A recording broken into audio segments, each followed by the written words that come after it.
자, 오늘은 전도서의 두 번째 큰 관찰 혹은 설교 부분을 오늘도 이제 말씀을 공부하겠는데, 두 번째 이 설교의 큰 주제는 하나님의 주권이었습니다. 그래서 모든 일이 이루어지는 것들이 내 마음대로 내 뜻대로 이루어지는 것이 아니라 하나님이 정하신 때에 하나님의 섭리대로 하나님의 때에 하나님 주권하에서 이루어진다. 우리가 그것을 공부했어요. 3장부터. 근데 하나님이 정말 이 세상을 다 통치하신다면은 그 통치하시는 선한 증거만 나타나야 되는데, 왜 하나님이 통치하시는 세상에 그것과는 모순되는 현상들이 나타나는가? 거기에 대해서 이제 말씀하는 내용들입니다. 그래서 첫 번째는 왜 이 불의, 악이 존재하는가? 하나님 통치하는데. 그다음에 지난주에는 하나님이 통치하시는데 왜 죽음이 존재하는가? 오늘은 세 번째 시간으로 하나님이 통치하는 세상에 왜 학대가 존재하는가? 여기에 대해서 좀 생각을 해보겠습니다. 그런데 여기 6가지 이 하나님의 통치와 모순되는 6가지 현상들의 근원은 다 똑같아요.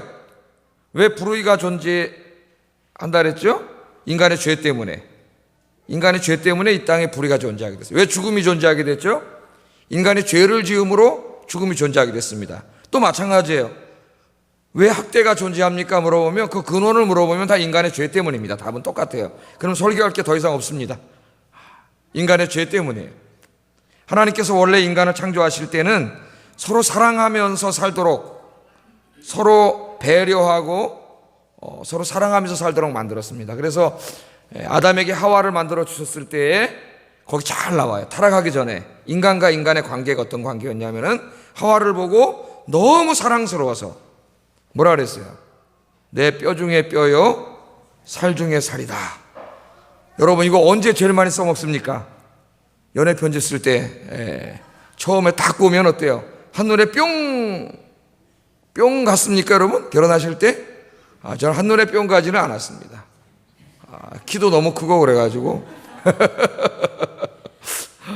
그래서 그냥 그렇게 생각했는데 점점 좋아하게 됐어요. 한눈에 뿅 가지는 않았어요.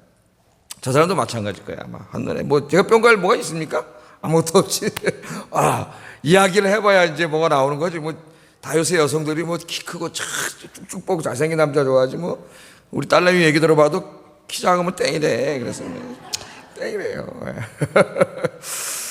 자, 원래 이렇게 서로 사랑하고 아껴주고 정말 내 뼈 중에 뼈요, 살 중에 살이라. 그러니까 모든 인간관계가 타락하기 전에는 내가 어떤 사랑하는 사람을 만났을 때 정말 그 내 뼈 중에 뼈요, 살 중에 살이라고 느끼는 그 사랑이 있잖아요. 그 사랑하면 충성을 다 바치지 않습니까? 갖다 바치기 시작하고 다 해줘요. 네? 바로 그 관계 속에서 살도록 하나님이 만들어 놓으셨는데, 죄를 짓기 시작하면서 이 사랑의 관계가 깨져 버렸어요. 그래서 그 큰 주제가 불의가 존재하게 됐고, 오늘 어쩌면 학대는 그 불의 중에 하나일 겁니다. 그죠? 큰 주제인 불의 중에 하나일 거예요. 학대. 그래서 오늘은 학대가 왜 존재했는가? 그건 이미 우리가 지금 제가 말씀을 드렸고, 이 학대에 대해서 좀 생각해 보려고 그래요. 학대함. 요즘 우리 사회에 만연하고 있는 신조어가 하나 있습니다. 신조어. 두 자인데 갑질이라는 말이 있어요. 갑질. 우리 어떤 계약을 하게 되면 갑이 있고 을이 있는데, 갑이 좀 힘이 센 사람이고 을이 좀 힘이 약한 사람입니다. 이 갑질이라는 말이 신조어가 생겨났어요. 이게 갑질이 뭐냐면은 힘 있는 자가 약하고 힘 없는 자를 부당하게 대하고 억울하게 만들고 함부로 대하는 것입니다. 여기 부당하다는 게 중요하죠. 부당하게. 여러분 직장 생활도 하고 어디 가면 다 조직 생활을 하는데, 여러분이 잘못한 일에 대해서 여러분이 위에 있는 사람이 그 잘못한 일에 대해서 꾸중하는 것이 학대는 아니죠. 그게 갑질은 아니에요. 그러나 부당함이 포함됩니다. 부당하게, 억울하게, 그것도 비인격적으로, 함부로, 욕설을 섞어서 이렇게 되면 이제 이게 갑질이 되는 거예요. 갑질이. 그래서 제가 보니까요, 우리나라에 5대 갑질이 있더만요. 5대 갑질. 갑질이 수도 없이 많은데 5대 갑질이 있어요. 4개만 제가 소개해 보겠는데, 첫째는 2013년 4월에 있었던 라면 상무 사건입니다. 여러분 잘 아실 거예요. 포스코에 다니던 A라고 하는 상무가 비행기 1등석에 타가지고 거들먹거리면서 밥을 갖다 주니까 밥 위에 이렇게 서리겄냐, 집어던지고 라면 끓여와라. 라면 끓여오니까 라면이 이렇게 짜냐, 다시 끓여와라. 또 다시 끓여주니까 라면에 설 익었냐? 다시 끓여와라. 이러다가 결국은 옆에는 잡지를 들어가고 승무원 머리통을 내려치고 막 기내난동을 부린 그런 사건입니다. 전형적인 갑질, 우리나라의 최고의 갑질 사건이래요. 이게 일본이래요. 일본. 예? 힘 있는 자들의 어떤 그런 갑질 사건이죠. 이런 게. 두 번째는 온 우리나라를 떠들썩하게 했던 남양유업 사건입니다. 남양유업의 영업사원이 거래하고 있는 대리점 주인에게 욕설을 퍼붓고 물건을 더 못 받는다 그러니까 욕설을 퍼붓고 행패를 부리고 막 이렇게 한 거죠. 그래서 사회 문제가 됐는데 조사하다 보니까 그것만이 아니라 남양유업이라는 이 회사가 밀어내기식 강매를 강제로 대리점 주들에게 강매하는 것이 밝혀지면서 갑의 횡포 논란이 사회적 문제로 떠오르게 됐습니다. 대기업들의 이 거대 자본이죠. 거대 자본이 대리점, 소규모 자본을 가지고 일하는 사람들에게 자기 마음대로 부당하게 물건도 막 재고가 있는데도 막 갖다 떠넘기고 막 기한 막 다 지나가려는 거 막 강제로 떠넘기고 안 그러면 이제 당신하고 계약 안 한다 이런 식으로 해가지고 갑질을 하는 거죠. 갑질. 그런 일들이 있었어요. 얼마 전에 있었던 너무나 유명한 대한항공 조현아 부사장의 이 비행기 회항 사건, 일명 땅콩 회항 사건은 너무 유명함으로 제가 말하지 않겠습니다. 여러분 잘 알고 있는 거예요. 예? 직장에서 높은 지위를 가진 오은호의 딸 부사장이 자기 직원을 함부로 마치 자기 집에 무슨 종대하듯이 노예대하듯이 함부로 해도 된다고 생각하는 그런 힘있고 가진 자들의 횡포입니다. 가장 최근에 있었던 게 경기도 부천 현대백화점 주차장에서 쇼핑을 왔던 모녀가 백화점 주차 요원을 무릎을 꿇리고 욕설을 퍼붓고 난동을 부렸던 그런 갑질이죠. 이 사회에 힘있고 돈 있는 사람들이 힘없고 약한 사람들을 얼마나 깔보고 우습게 아는가, 함부로 대하는가. 오늘도 수많은 사람들이 그런 일을 당했을 거예요 아마. 그것을 우리에게 심각한 것을 보여줍니다. 하나님께서는요, 힘있고 돈 있는 사람들의 갑질로부터 힘없고 약한 사람들을 보호하는데 하나님은 굉장히 많이 관심을 갖고 계십니다. 우리가 이제 성경을 통해서 볼 거예요. 하나님은 하나님의 백성들에게 사회적 약자인 과부와 고아와 외국 노동자들을 학대하지 말고 사랑으로 돌봐줘야 할 것을 여러 번 말씀하셨습니다. 여러 번. 사회적 약자를 강자로부터 보호하는 것은 사회적 의무요, 특별히 그리스도인들의 의무입니다. 힘없는 사람들을 학대하는 사악한 사람들에게는 오늘 이제 우리가 살펴볼 것이지만 하나님의 엄중한 심판이 있습니다. 그리고 학대당하는 사람들이 그 억울함을 부르짖으면 하나님께서 들으시고 응답하신다고, 심지어는 그 생명을 거두어 가신다고 하나님께서 말씀하셨습니다. 제가 물어보겠습니다. 여러분 이 사회 갑입니까? 을입니까? 저는 을이지요. 천만의 말씀이에요. 을일 때도 있지만 갑일 때도 있습니다. 여러분, 내가 갑질을 당할 때도 있지만 나도 모르게 다른 사람이 갑질을 행할 때가 많습니다. 학대할 때도 많아요. 그래서 오늘 말씀을 통해서 이 학대를 우리가 어떻게 바라봐야 되고, 내가 학대를 당할 때 어떻게 해야 되고, 또 내가 그런 자리에 있을 때 이거 어떻게 해야 되는지, 어떻게 살아가야 되는지, 학대 문제에 대해서 우리가 어떻게 성경적으로 대처하고 살아가야 되는지 오늘 좀 말씀을 통해 살펴보려고 합니다. 오늘 이 우리 사회 중요한 것인데요, 더불어 살아가는 사회에서 중요한 것인데 우리 그리스도인들이 말씀을 배우고 여러분들이 말씀대로 실천해서 우리 사회를 아름다운 사회로 만드시기를 주의 이름으로 축복합니다.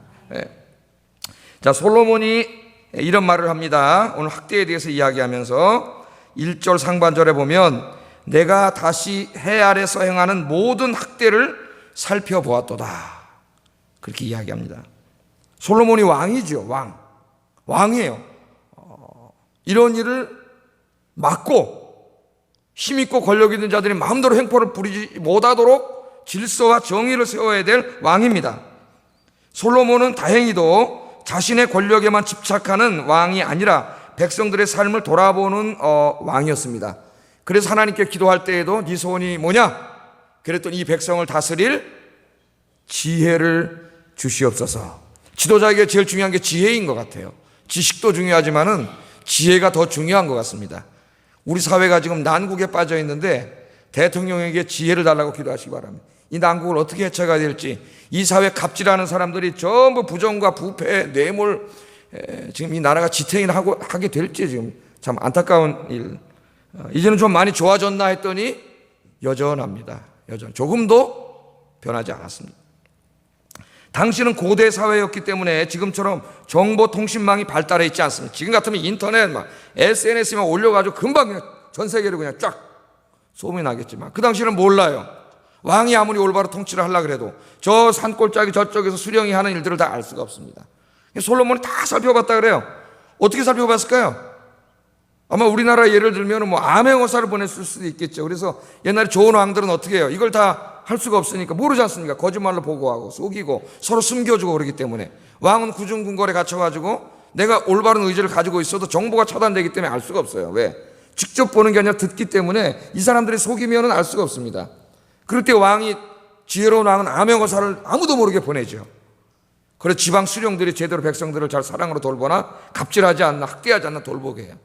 또 지혜로운 왕들은 신문고라 이런 걸 만들어가지고 억울한 사람들이 직접 와서 이 북을 쳐가지고 자기 억울함을 왕에게 직접 호소하도록 그렇게 했죠. 아마 우리나라도 청와대 민원 다 있을 거예요.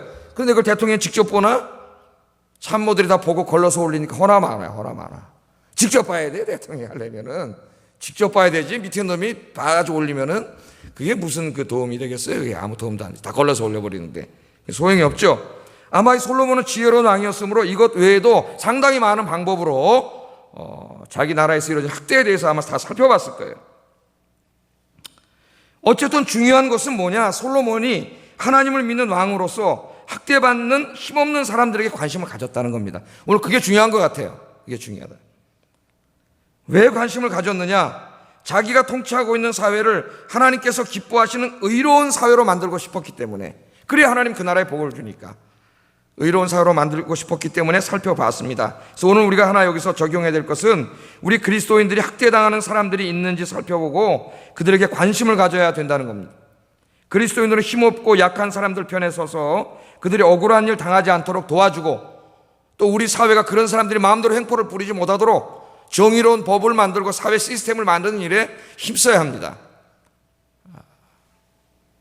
특별히 사회 정의를 실현하는 직접적인 일을 직업으로 가지고 있는 그리스도인들은 더욱 힘없고 가난한 사람들이 학대받고 억울한 일 당하는 일이 없는지 꼼꼼히 살펴보아야 합니다. 그 유명한 여러분 영국의 하원 의원이었던 윌리엄 윌버폴스를 우리 모두가 잘 알고 있습니다. 지금 이 사람 연구회까지 우리나라에 만들어져 있어요. 영국의 하원 의원으로서 독실한 그리스도인이었습니다. 그러나 어느 날 하나님 말씀을 공부하는 중에 은혜를 받았습니다.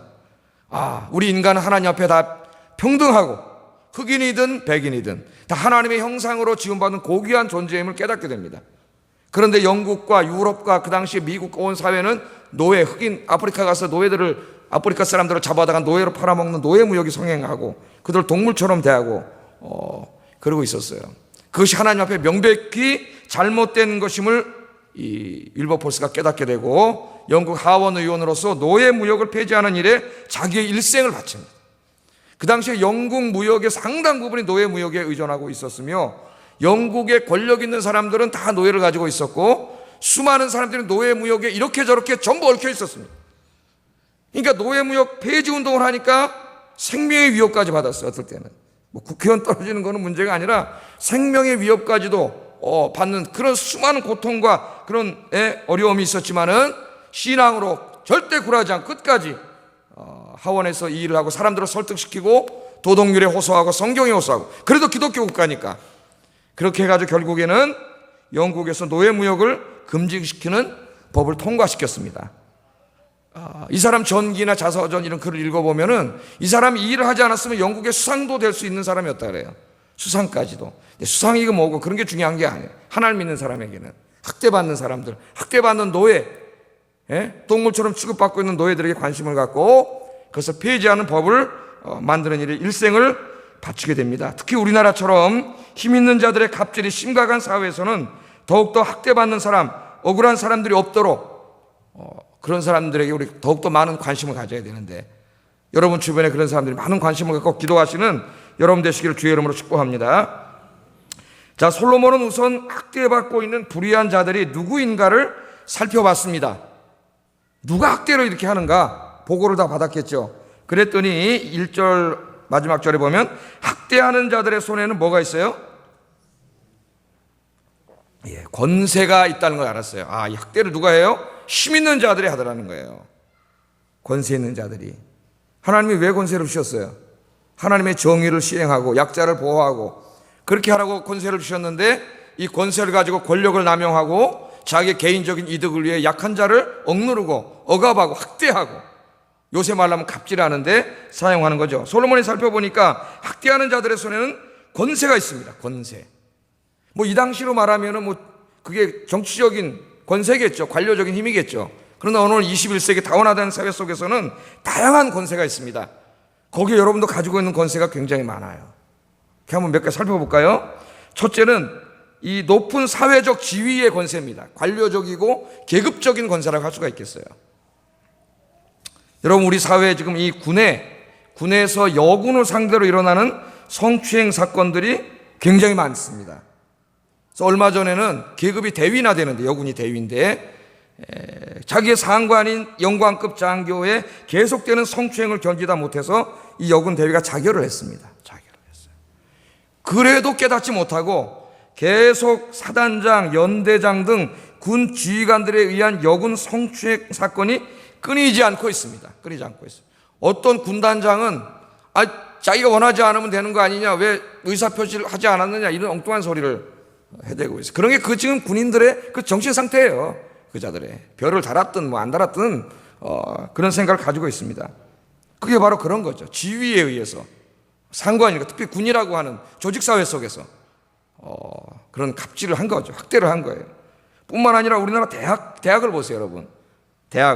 대학에서 교수들이 교수로서의 지위를 이용하여 여학생들을 성추행하는 일이 빈번하게 일어나고 있습니다. 그것도 우리나라 최고 지성의 전당이라고 하는 서울대학에서 계속 일어나고 있어요. 서울대학 교수들이. 그러니까 공부를 많이 해가지고 우리나라 최고 대학의 교수가 됐는데, 그래서 사람들이 볼 때는 굉장히 도덕적이고 윤리적이고 지성인인 것 같이 보이는데, 하는 짓은 대단히 죄송하지만 개 XX 같은 짓을 한단 말이에요. 짐승 같은 짓을 한단 말이에요. 짐승. 우리나라에 그런 친구들이 많아요. 사회적으로는 우등생인지 모르지만은 그 도덕적인 삶에 있어서 인간적인 열등생들이 이 사회에 굉장히 많은데, 그 자들이 다 그런 자리를 차지하고 있어요. 참으로 안타까운 일입니다. 안타까운 일. 대한항공 아까 얘기했던 조연아, 그것도 지위에 의한 것이죠. 자기가 부사장이잖아. 이 사람 마음대로 자기가 할 수 있잖아. 자를 수도 있지 않습니까? 그러니까 그 무슨 자기네 집에 옛날에 좋은 부르 시듯이 지 맛대로 하는 거예요. 그 사람이 하나의 인간이고 인격이라는 거는 없는 거죠.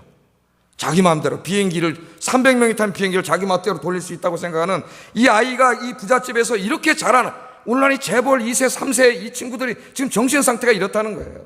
정신 상태. 이런 게 바로 권세, 우리가 갖고 있지 않은 권세입니다. 대부분이. 그런데 둘째는 자본의 권세가 있어요. 우리도 이것도 대부분 갖지 않았을 거예요.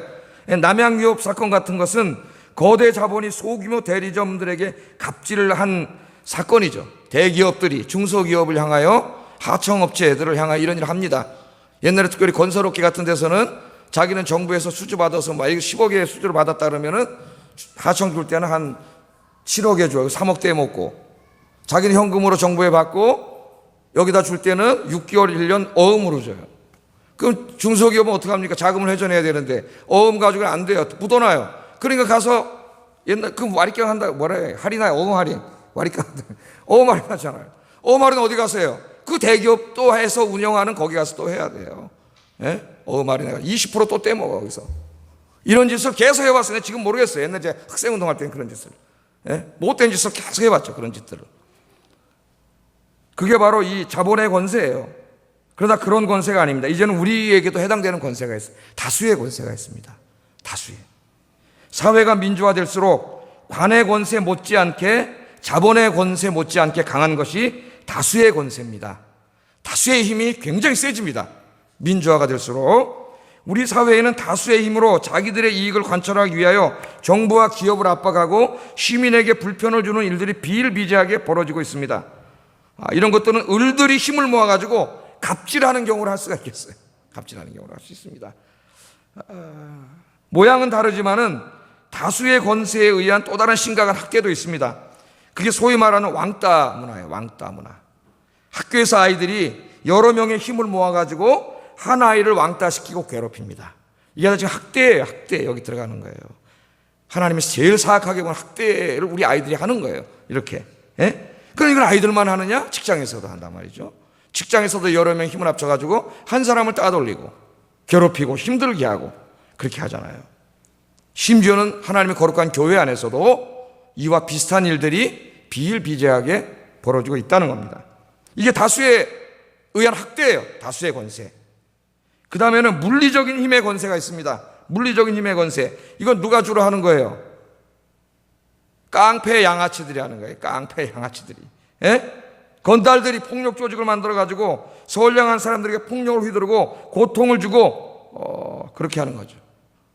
또한 가정에서도 여러분, 때로는 이 병든 가장들이 아내를 폭행하거나 자녀들을 폭행하는 가정학대도 일어나고 있습니다. 이런 것들이 다 바로 이런 거예요. 다음에는 소비자들이 갖고 있는 권세가 있어요. 이거 우리에게 다 해당됩니다, 여러분. 여러분은 그렇게 살지 마세요. 보세요. 아까 그 현대백화점 모녀 사건, 자본주의 사회에서 고객은 왕이에요. 소비자는 왕입니다. 예? 우리가 백화점에 갈 때, 마트에 갈 때, 식당에 갈 때 우리는 종업원들에게 막대한 권세를 가진 위치에 서게 됩니다. 여러분 어떻습니까? 함부로 대하지 않습니까? 함부로 말하지 않습니까? 막 자존심 상하는 말 확확 집어던지지 않습니까? 여러분 잘 생각해 보세요. 그래서 하루 종일 피곤한 종업원들에게 막 마음에 상처를 주고 아픔을 주고 그렇게 하지 않는지. 이게 다 학대예요. 오늘 이 학대입니다. 우리가 많이 할 수 있는 거예요. 또 기득권에서 나오는 권세도 있습니다. 기득권. 이게 군대에 가면은요, 우리나라 군대 문화가 있는데 그게 뭐냐면 짬밥 문화예요. 짬밥 문화. 짬밥이 뭐냐면은 그 조직에 누가 오래 있었느냐가 굉장한 힘이 돼요. 그래서 군에 가면은 저도 이제 병장 출신인데 30개월 6일 군 생활했는데 병장 달려면 옛날에 26개월 이상, 요새는 뭐 26개월 군대 생활도 안 하지만은 한번 병장을 달아요. 그럼 그때 소위나 뭐 이런 달고 와봤자 소위 말 잘 듣질 않습니다. 장교 말도. 이 병장들이. 이 짬밥이라는 게 굉장히 중요해요. 예? 기득권이죠. 그 교회에서도 마찬가지잖아요. 이 교회에 오래 다녔다고 하는 것은 여러분들이 엄청난 갑이에요, 교회에. 그러지 않습니까? 그래서 자기도 모르게 때로는 아까 이걸로 왕따를 하기도 하고 이걸로 또 갑질을 하기도 해요. 학대라는 말까지는 뭐 그렇지만은, 그래서 처음에 나와서 교회 관심을 갖고 적응하고 봉사를 하려고 하는 사람들이 상처를 받고 떠나는 일들이 한국 교회에서 비일비재합니다. 굴러온 돌이 박힌 돌을 빼낸다. 이런 얘기를 해요. 마귀가 하는 소리인데. 이건 마귀가 하는 소리잖아요. 예? 이런 일들이 교회에서도 벌어져요. 그러니까 우리들은 자신이 학대를 당하는 자라고만 생각하기 쉽지만 그러나 그렇지만은 않다는 거예요. 위에서 살펴본 것처럼 우리 자신들도 상당수의 경우에 권세를 가진 자의 위치에 서 있다는 겁니다. 우리가 텔레비전에 보면서 조현아 부사장 막 치를 떨고 화를 내고 막 분노를 느끼지만은, 자기가 바로 그런 위치에서 그런 일을 해나가고 있다는 사실을 모를 때가 많아요. 성경에 보면 다윗이 그랬지 않습니까, 여러분? 다윗이 바세바의 아내, 자기 그 제일 충성스러운 부인의 아내를 빼앗고 그를 죽이는 일을 했을 때 선지자 나단을 보냈잖아요, 하나님이. 보내가지고 나단이 가니까 나단에 가서 비유로 얘기했죠. 왕이여, 당신의 나라에 이런 사람이 있습니다. 부잣집이 있는데 그 부잣집에 종이 하나 있는데 부잣집 사람은 양도 수천 마리고 엄청난 재산과 가치를 가지고 있는데 그 일하는 노예 그 종은 조그만 어린 양 하나 가지고 있다는 거예요. 그런데 손님이 놀러 오니까 자기 거 주기 아까워서 그 종의 것을 뺏어가지고 손님을 대접했다는 거예요. 이 얘기가 채 끝나기도 전에 다윗이 화가 났어요. 분노가 났어요. 그런 놈이 나라에 있다면 당장 죽으리라. 그랬더니 나단이 뭐라 그랬어요? 그게 바로 당신입니다. It's you! 그게 바로 당신입니다. 몰랐습니다. 자기가 갑질하고 있는지 몰랐어요. 그 이야기 속에 분노했습니다. 가난한 사람의 한 마리 양을 빼앗는 일에 분노했지만 자기는 제일 충성스러운 부하의 아내를 빼앗고 숨기고 있다는 사실을 자기 몰라요? 몰라요. 그게 인간이에요. 여러분, 인간이에요. 어떻게 해야 됩니까, 여러분? 우리는 어떻게 살아야 돼요? 하나님의 백성들이 이 땅에서 어떻게 살아야 되는가 이미 하나님이 가르쳐 주셨습니다. 예수님도 또 가르쳐 주셨어요. 첫째는 마음을 다하고 목숨을 다하고 힘을 다하여 주 너의 하나님을 사랑하고, 그 다음에는 뭐예요? 네 이웃을 네 몸과 같이 사랑하라. 이 두 번째에 해당하지 않습니까? 내 이웃을 사랑하는데 어떻게 사랑하라고요?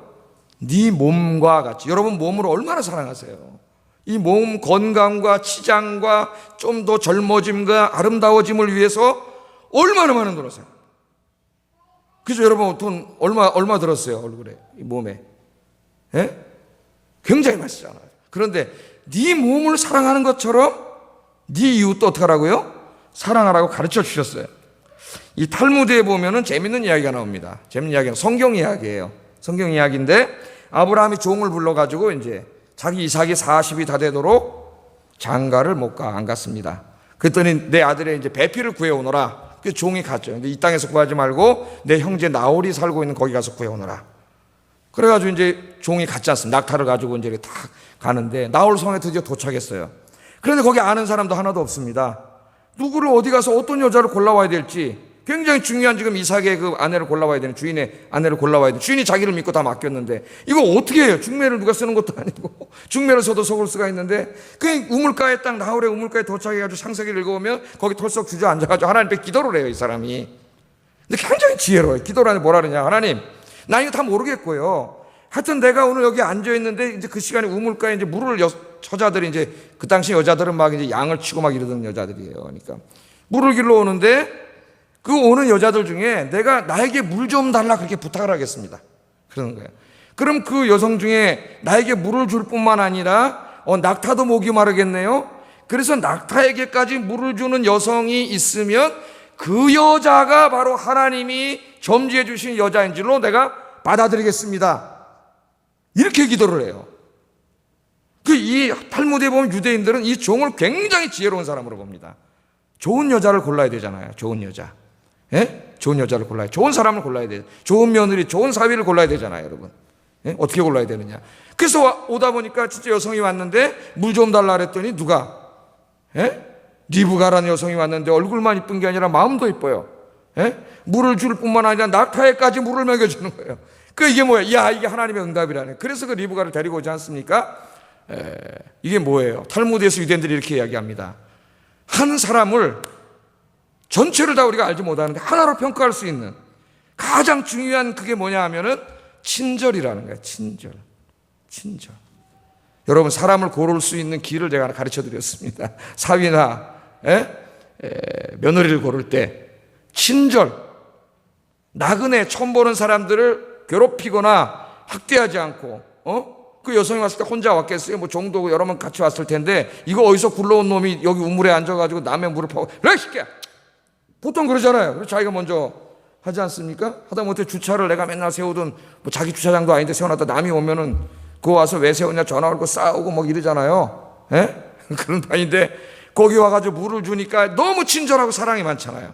예? 바로 그걸 골랐다는 거예요. 그러면서 유대인들이 뭐라 그러냐면은 중요한 사람을 고를 때는 같이 식당이나 이런 데를 가가지고 그 식당에서 일하는 종업원이나 약한 사람들에게 이 사람이 어떻게 하는가를 유심히 보라는 거예요. 그러면 그 사람이 어떤 사람인지 다 드러난다는 거예요. 다 드러난다는 거예요. 예. 아시겠어요? 예? 중요한 게 다른 사람에 대한 배려, 관심, 친절, 사랑. 그거 하나를 보면 나머지는 볼 필요도 없어. 그 사람 다 좋은 사람이에요. 여러분들이 그런 분들 되기를 주의 이름으로 축복합니다. 예? 우리 주변에 나보다 약한 사람, 나보다 힘이 없는 사람, 나에 비해 의린 사람들이 많이 있습니다. 내가 의릴 때도 있지만 갑일 때도 상당히 많습니다. 내가 힘이 있다고 함부로 말하고 행동하지 말고, 갑질하려고 하지 말고, 학대하려고 하지 말고, 사랑과 친절로 주님의 사랑으로 모든 사람을 대해 주시기를 주의 이름으로 축복합니다. 그럼 우리 사회가 얼마나 아름다워질까요? 우리가 믿는 하나님께서는 사회적 약자들에게 관심을 갖고 그들을 사랑하셔요. 신명기 10장 18절 19절 읽어보겠습니다. 시작.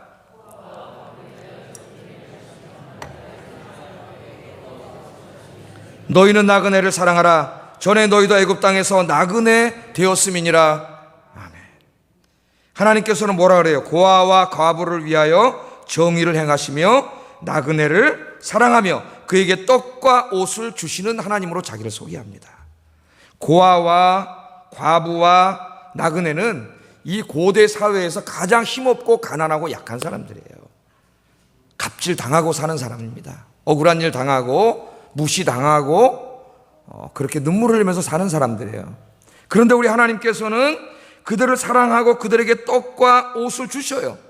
그러므로 하나님을 믿는 너희들이 정말 하나님을 믿는 백성들이라면은 너희는 나그네를 사랑하라 그래. 사랑하라. 힘없고 약한 사람들을. 그러면서 한마디를 더 합니다. 너희도 불과 얼마 전에는 애굽 땅에서 뭐였어요? 나그네였다는 거예요. 노예 생활했다는 걸 잊지 말라는 겁니다. 여러분, 우리나라도요, 지금은 잘 살게 됐지만은 그래서 못된 짓 굉장히 많이 합니다. 우리나라 사람들이. 외국에서 들어온 근로자들 함부로 대하고 월급 떼먹고 인권 유린하고 못된 놈들 너무 많아요. 우리나라에. 우리나라도 불과 하나님이 그럴 거예요. 우리에게. 야, 니네도 불과 3, 40년 전에는 세계에서 제일 못 사는 나라 아니었느냐? 에? 너희들의 엄마 아버지가 독일의 과항부로 똥오줌 받아내는 간호사로 나가 그렇게 먹고 살지 않았느냐? 이제 조금 먹고 살게 됐다고 그 사람도 괴롭히고 옛날 생각하지 못하고 그러느냐? 하나님께서 그러실 거예요. 니네가 꼬된 일을 하던 거 생각해서 그 사람들 잘해줘라. 학대하지 말고 갑질하지 말고 사랑하고 친절하게 이 땅에서 돈 벌어가지고 자기 나라가 행복하게 살도록 해주라고 하나님께서 말씀하십니다. 이것은 우리 그리스도인의 굉장히 중요한 사명이에요. 하나님께서는 내가 조금 힘이 있다고 그 힘으로 다른 사람을 억울하게 하지 말라고 경고하십니다. 신명기 24장 17절 읽어보겠습니다. 시작.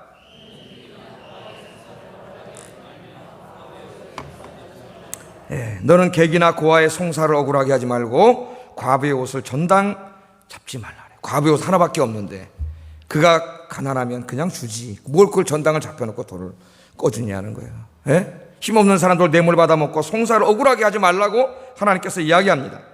하나님께서는 약한 사람들, 힘없는 사람들에게 함부로 하고 억울하게 하는 사람들을 가만두지 않겠다고 이야기합니다.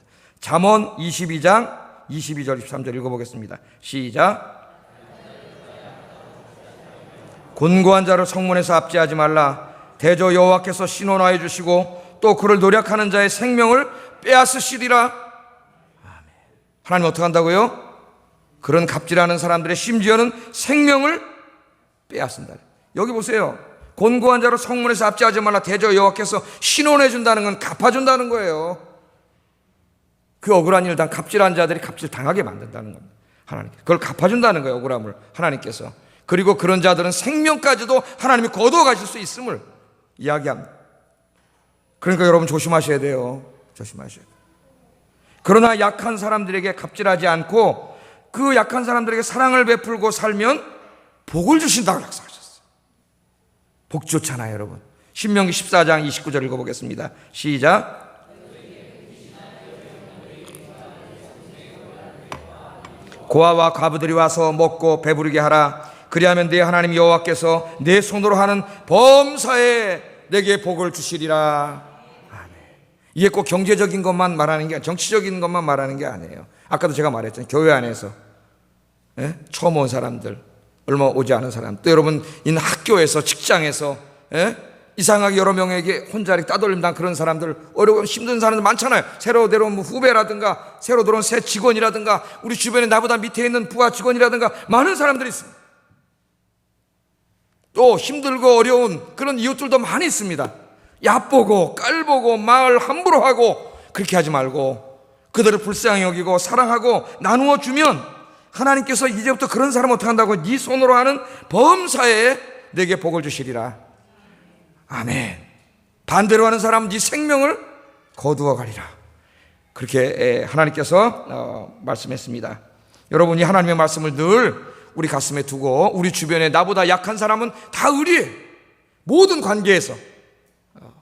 오늘 그분들이 누구 있는지 한번 생각해 보세요. 내가 그분들에게 함부로 한 거 있는지, 혹시 괴롭힌 적 있는지, 힘들게 한 적 있는지, 왕따시킨 적 있는지, 눈물 나오게 한 적 있는지. 여러분 회개하세요. 그런 일 있다면 하나님이 그 생명을 거두어 가실지도 모른다 그랬어요. 기도도 아니에요. 그때 내가 지금 완화시킨 게 거두어 가시리라 그랬어요. 하나님은 철저히 회개하시고 오늘부터 나와 관계를 맺는 모든 사람들을 사랑과 친절로 십자가의 그 사랑으로 대해주시는 저와 여러분 되시기를 주의 이름으로 축복합니다. 또 솔로몬이 살펴보니까 이제는 아까는 학대하는 자들은 권세를 가진 자들이었고 학대를 받는 자들이 있는데 학대받는 사람들의 눈물을 흘리고 있어요. 눈물. 1절 중반절에 보면은 보라 학대받는 자들의 눈물이로다. 당연하겠죠. 억울한 일 당하고 모욕당하고 그냥 울겠죠. 어디 가서 말도 못하고 누가 편들어주는 사람도 없고 그 눈물을 흘리는데 그들에게는 뭐가 없어요? 위로자가 없도다. 위로자가 없다고 한탄하고 있습니다. 전도자는 가백의 학대를 당하는 약자인 을을 위로할 사람이 없음을 슬퍼합니다. 왜 없을까요? 모든 사람이 살기 위해서 권력자, 힘 있는 자 편에 서려고 하기 때문입니다. 하다못해 학교에서 애들도 분명히 얘들이 집단으로 얘를 괴롭히는 게 잘못됐음을 알고도 얘 편에 서지 못해요. 왜? 얘들이 무서워가지고. 얘들이 무서워서 못 쓰는 거예요. 여기서 위로자는 약한 사람을 찾아가 눈물 닦아준다는 것 이상의 의미가 있습니다. 위로자는 권력자의 학대로부터 약자를 보호하기 위해 적극적인 역할을 수행하고 도와주는 사람입니다. 혼신을 다해 약자의 억울함을 해결해 주는 사람입니다. 아까 윌리엄 윌버포스처럼.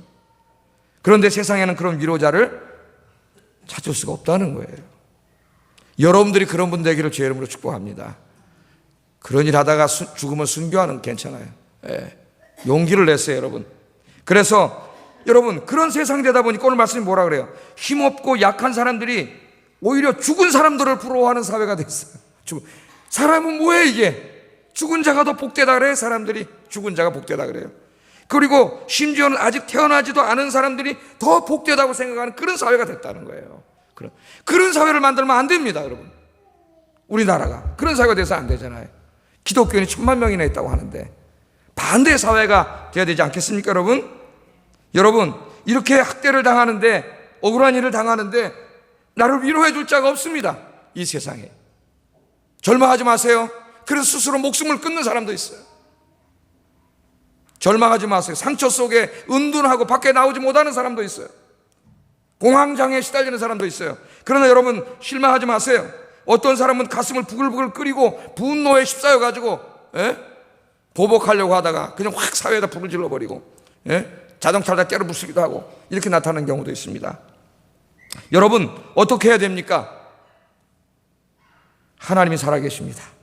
믿습니까? 아까 하나님 뭐라 그랬어요? 그런 자들을 신원화해 주시고 그 생명을 거두어 가신다 그랬어요. 여러분 하나님이 살아계세요. 하나님을 바라보고 기도하시기를 주의 이름으로 축복합니다.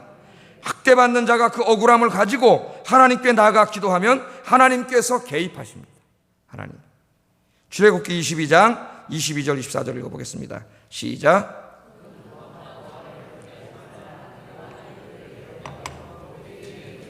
내가 반드시 그 부르짖음을 들으리라. 나의 노가 맹렬함으로 내가 칼로 너희를 죽이리니 너희의 아내는 과부가 되고 너희 자녀는 고아가 되리라.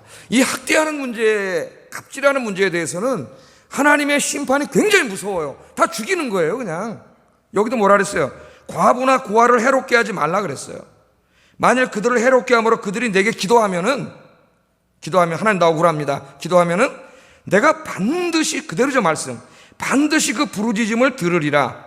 나의 노가 맹렬함으로 내가 칼로 너희를 죽이리니 이제 네가 거꾸로 너희 아내가 과부가 되고 네 자녀가 고아가 된다. 하나님이 강력하게 말씀을 하셨어요. 그러니까 그 죄가 내가 가지고 있는 그게 다수의 힘이든지 기득권의 힘이든지 무슨 권세의 힘이든지 자본의 힘이든지 권력의 힘이든지 그걸 가지고 다른 사람을 아프게 하고 힘들게 하는 그런 사람에 대한 하나님의 맹렬한 진노가 임하고 그 벌은 사형입니다. 사형. 죽음이라고 하나님께서 이야기합니다. 여러분 하나님께 기도하면은 하나님께서 다 바로잡아 주세요. 이런 출애굽기에 보면 애굽 사람들이 부당하게 바로에게 끌려가 가지고 국고성을 짓는데 노예 생활하잖아요. 그래서 괴롭히지 않습니까? 그래서 이스라엘 백성들이 부르짖었더니 하나님이 그 기도를 듣고 응답하셨어요. 출애굽기 1장 11절 14절 읽어보겠습니다. 시작. 괴롭게 하여 그들에게 바로를 위하여 국고성 비돔과 라암셋을 건축하게 하니라. 그러나 학대를 받을수록 더욱 번성하여 퍼져가니 애굽 사람이 이스라엘 자손으로 말미암아 근심하여 이스라엘 자손에게 이를 엄하게 시켜 어려운 노동으로 그들의 생활을 괴롭게 하니 곧 흙 이기기와 벽돌 굽기와 농사의 여러 가지 일이라. 그 시키는 일이 모두 엄하였더라. 여기 보면 학대했다는 학대. 이것도 모자라서 남자아이들은 전부 죽이라는 명령을 내렸습니다. 그런데 이렇게 어려운 일을 당하고 있는데 그들을 위로하고 눈물 닦아줄 누구도 애굽에는 존재하지 않았습니다. 그래서 그들은 참된 위로자이신, 진정으로 눈물을 닦아줄 수 있는 하나님께 눈물로 기도했습니다. 그랬더니 하나님께서 개입하셨어요. 출애굽기 2장 23절 25절 읽겠습니다. 시작.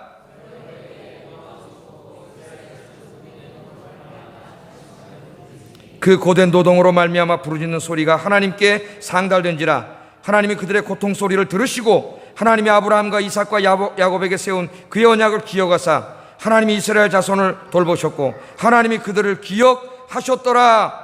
아멘. 그 부르짖는 소리가 어떻게 또 하나님께 상달됐습니다. 아까도 뭐라 그랬어요? 하나님이 들으시고 그 노가 맹렬히 임하여서 그들의 생명을 거두어 가신다고 하나님은 이야기합니다.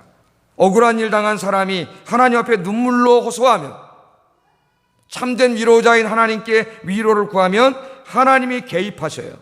그래서 하나님이 이 일에 개입하셨고 애굽을 심판하시고 이스라엘을 구원하셨습니다.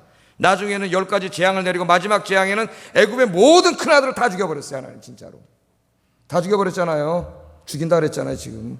예? 모든 큰아들 짐승까지 다 죽여버렸습니다. 하나님께서. 그런 일들이 여기에 벌어졌어요. 여러분 우리 사회도 보세요. 대한항공 조현아 부회장 전 세계적인 망신을 당하고 감옥에 가게 됐습니다. 포스코 상무 망신당하고 회사에서 쫓겨났습니다. 남양유업 회장을 비롯한 전 직원이 국민 앞에 머리 숙이게 하셨고 지금 기업 영업에 큰 타격을 입은 몇십억, 인터넷 보니까 160억인가 영업 손실이 났다. 부하 요구는 성추행한 자들 개망신당하고 군대에서 쫓겨나가게 하나님께서 하셨습니다. 살다 보면 억울한 일 당할 때가 있습니다. 힘 있는 자들에게 갑질을 당하고 억울함과 분노에 떨 때가 있습니다. 공의의 하나님께 맡기세요. 기도하시면 하나님께서 반드시 갚아주십니다. 공의의 하나님께서 안 계신 것 같죠? 살아계세요. 하나님은 공의의 하나님이세요. 하나님이 분명히 약속하셨잖아요. 여러분 기도하세요. 혹자는 묻습니다. 목사님 기도만 해야 됩니까? 아니에요. 기도하시면서 아까 제가 말했듯이 우리 그리스도인들은 이러한 사회적 불의와 부조리를 개혁하여 사회 약자들이 억울한 일 당하지 않는 정의로운 사회를 만드는 일에도 힘써야지요. 뿐만 아니라 내가 그런 자리에 있을 때 나도 지금 누구에게 갑일 수 있어요. 그들에게 그런 나쁜 일을 하지 않고 억울하고 상처 주고 학대하지 않고 눈물 흘리게 하지 않고 그들을 감싸주고 사랑으로 덮어줘야죠. 여러분들이 그런 분 되기를 주의 이름으로 축복합니다. 기도하겠습니다. 이 사회 억울한 일을 당하고 눈물 흘리는 사람들이 너무 많습니다. 여러분 사회적 약자들에게 관심을 갖게 하시고 정의로운 사회를 만드는 일에 내 작은 힘 다해서 힘쓰는 삶을 살게 하여 주시옵소서. 내가 가진 권세로 다른 사람을 힘들게 하고 억울하게 하고 눈물 흘리게 하는 삶이 아니라 힘없고 약한 사람들을 사랑하고 친절을 베푸는 진정한 그리스도인이 되게 하여 주시옵소서. 세 번째, 억울한 일 당했을 때 힘들겠지만 복수하고 싶겠지만 모든 억울함을 풀어주시는 하나님을 바라보고 기도하게 하여 주시옵소서. 기도하겠습니다.